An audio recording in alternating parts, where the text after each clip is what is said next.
What's your take on financials? Where are they? Where are they headed? Well, we are structurally bullish on banks at Wells Fargo Securities. Balance sheets are the strongest that they've been in a generation. You've had a permanent structural risk reduction.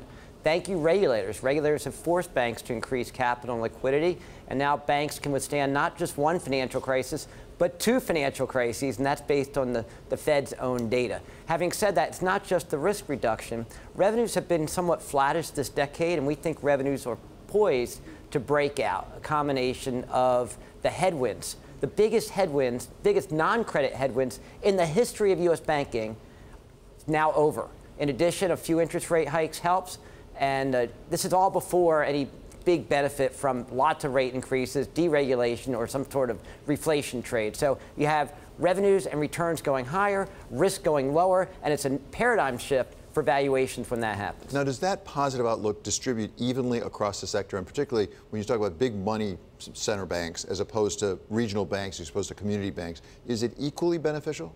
Well, over 3 years, we see 1/3 upside for the bank group in general. But for our top recommendations, we see 1/2 upside over 3 years, and that's generally for Citigroup, Bank of America, and JP Morgan. So the big guys. The big guys, this is the moment of the big guys. Think about it. In the 1990s, 1994 is when you had first ever national banking. But then the big banks didn't fully integrate the acquisitions. You had the tech bubble burst. Then last decade, you had some more acquisitions, and then what happened? The financial crisis.